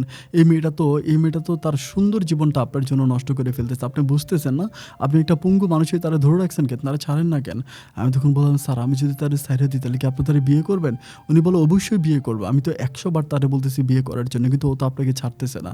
আমি তখন চোখের পানিগুলো আমার আমার হাত দিয়ে মুছতেছি আর বলতেছি, "স্যার আমি বাসা থেকে চলে যাচ্ছি আর আমার বউ যদি আমারে খোঁজ করে আপনি কিছু বইলেন না বা কাউকে কোনো কিছু বলতে দিয়েন না।" এটা বলে লাইনটা কেটে দেই। এরপরে হুইল চেয়ারটা আমি তখন হুইল চেয়ারের সাথে যে ছিল ওই যে মানে হাতা ২ টা ছিল আরকি কাঠের, ওই হাতার মধ্যে দিয়া ভর করে আমি তখন হুইল চেয়ার থেকে উঠি। উঠার পরে আমার যে কাপড়-চোপড়গুলো থাকে ওই যে কাপড়-চোপড়গুলো নিয়েই আমি তখন কমলাপুর রেল স্টেশনে চলে যাই। কমলাপুর রেল স্টেশনে গিয়ে আমি তখন কমলাপুর রেল স্টেশনের পাশে বসে ২ টা হাত বাড়ায় দিয়ে মানুষ ৳১০, ৳৫, ৳২ আমার হাতে দেয়। আমি এটা খেয়ে বেঁচে আছি। আমি তখন আর আমার বউ আর সন্তানের কোনো খবর নিচ্ছি না। শুধু ওই যে মেয়েটা আছে পাশের বাসায়, ওই মেয়েটার সাথে আমি মাঝে, মাঝে ফোনে কথা বলি। ওরে জিজ্ঞেস করি। ওর কাছ থেকে আমি জানতে পারি আমার বউ নাকি আমাকে পাগলের মতো খুঁজতেছে। কখনো এখানে, কখনো সেখানে, রেল স্টেশনে, বাস স্টেশনে প্রত্যেকটা জায়গায় আমাকে খুঁজতেছে। আমাকে খুঁজতে, খুঁজতে নাকি আমার বউ পাগল হয়ে যাচ্ছে। আমি তখন ওই মেয়েটাকে বলি, "আমার বউকে বলো যে ওর মালিককে বিয়ে করে ফেলার জন্য। মালিককে যাতে বিয়ে করে ফেলে। আমার যাতে খবর না নেয়। তুমি আমার বউকে বুঝিয়ে বলো।" কিন্তু মেয়েটা আমাকে বলতেছে, "আমরা অনেক বুঝাইছি কোনো কাজ হয় না। আপনার বউ খালি আপনার জন্যই পাগলের মতো খুঁইজা, খুঁইজা আপনারই খুঁজে, খুঁজে মরতেছে।" আমি তখন বলেছি, "আমার কথা বইলো না আমি কোথায় আছি?" এভাবে বেশ কিছুদিন কেটে যাওয়ার পরে আমি একদিন শুনতে পাই যে হ্যাঁ, আমার বউ নাকি ওই সাদেক সাহেবকে বিয়ে করে ফেলছে। ওই সাদেক সাহেব নাকি আমার বউ আর আমার বাচ্চাকে নিয়ে গেছে। আমি তখন মনে, মনে অনেক খুশি হয়েছি। আলহামদুলিল্লাহ আমার বউ আর আমার বাচ্চা চলে গেছে। আমি তখন আমার মোবাইল ফোনটা বন্ধ করে দেই এবং বন্ধ করে দিয়ে আমি আর কারো সাথে কোনো কথা বলি না। আমি সম্পূর্ণ নিজেকে পাল্টে নিয়ে পাক্কা ৭ মাসের মতো আমি ওই কমলাপুর রেল স্টেশনে ভিক্ষা করি। ৭ মাস পরে আমার কেন জানি একদিন আমি আমার বাচ্চাটাকে স্বপ্ন দেখি। স্বপ্ন দেখি এরকম যে আমার বাচ্চাটাকে সাদা কাপড় পেঁচিয়ে কে জানি মাথায় নিয়ে হাঁটতেছে। এরকম একটা স্বপ্ন আমি দেখি। দেখার পরে আমার তখন আমার বাচ্চাটার কথা খুব মনে হয়। হওয়ার পরে আমি বাচ্চাটার কথা অনেক মনে হয়। আমার ওই বউয়ের কথাও মনে হয়। আমি তখন ওই যে পাশের বাসায় যে একটা মেয়ে ছিল, ওই মেয়ের নাম্বারটা আমি কিন্তু একটা কাগজে লিখে রাখছিলাম। আমি তখন কি করি একটা নতুন সিম কিনি। আমার মোবাইল ফোনটা কিন্তু ছিল, সিম ছিল না। সিমটা বের করে ফেলছিলাম। এরপর আমি একটা নতুন সিম কিনে আমি তখন ওই মেয়েটাকে কল দিই। মেয়েটা তখন কলটা রিসিভ করে আমি তখন বললাম যে, "আমারে চিনতে পারছো? আমি সাদিয়ার হাসব্যান্ড।" পরে বলতেছে, "ভাইয়া এতদিন আপনি কোথায় ছিলেন? আপনার নাম্বার আমি কত হাজারবার ট্রাই করছি, কত এসএমএস করছি, আপনার মোবাইল বন্ধ ছিল।" আমি বললাম, "হ্যাঁ।" আমার মোবাইল বন্ধ ছিল। পরে বলতেছে যে, "আপনি এটা কি করলেন? আপনি একটা বারের জন্য মানে কোনো খোঁজ খবর নিলেন না? আপনি কি জানেন যে সাদিয়া আর আপনার বাচ্চার কি হইছে?" আমি বলি, "কি হইছে?" পরে বলে যে, "সাদিয়া আর আপনার বাচ্চা একই রশিতে ফাঁসি দিয়ে মারা গেছে আজ থেকে ২ মাস আগে।"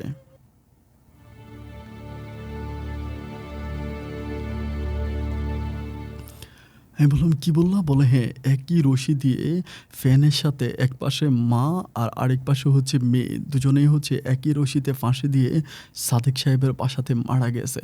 মারা যাওয়ার পরে আপনাদের পাবনা থেকে ওই আপনার শাশুড়ি, তারপরে আরো অনেক লোকজন আসছে, লাশ নিয়ে গেছে। পাবনাতে নাকি তাদেরকে মাটি দেওয়া হইছে।" আমি তখন বলতেছিলাম, "কবে?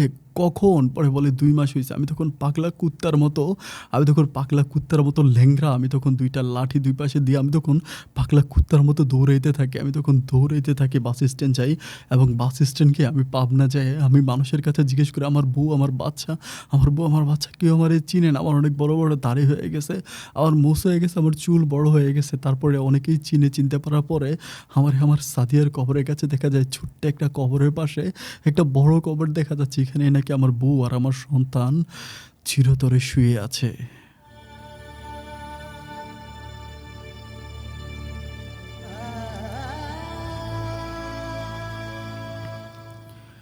বউ আর সন্তানের কবরের মাঝখানে একটা ফাঁকা জায়গা ছিল আপন ভাই। আমি ওই ফাঁকা জায়গার মধ্যে শুয়ে পড়ি। আমি ওই ফাঁকা জায়গার মধ্যে শুয়ে পড়ে চিৎকার করে কাঁদি। কাঁদতে, কাঁদতে একটা পর্যায়ে দেখি আমার বাবা-মা আসছে, আমার ভাবি আসছে। আইসা আমার ওইখান থেকে উঠাইছে, উঠে বাড়িতে নিয়ে গেছে। গোসল করাইছে, কাপড়-চোপড় গায়ে দেওয়া হইছে। আজকে প্রায় ৪.৫ বছর হয়ে গেছে। আমি আমার বাবা-মায়ের কাছে আছি। আমার বাবা-মা এমন সময় আমারে রিসিভ করে নিয়ে গেল ভাই, যে সময় আমি একটা জিন্দা লাশ। আপন ভাই, আপনার কাছে কিচ্ছু চাই না। শুধু একটা কথাই বলতে চাই, আমার গল্পটা প্রচার করেন বা না করেন, আল্লাহর কাছে হাত তুইলা বলেন, আত্মহত্যা যদি মহাপাপ না হইতো, আমি অনেক আগেই দুনিয়া ছেড়ে চলে যেতাম। আপনি শুধু তাড়াতাড়ি আল্লাহকে বলেন, আমার বউ আর সন্তানের কাছে যেন আল্লাহ আমাকে খুব দ্রুত নিয়ে যায়। এই রঙিন দুনিয়াতে আমি আর বেঁচে থাকতে চাই না ভাই। যদি পারেন আমার সাথে একটু যোগাযোগ করেন। এটা আমার ফোন নাম্বার। ভালো থাকবেন। আসসালামু আলাইকুম।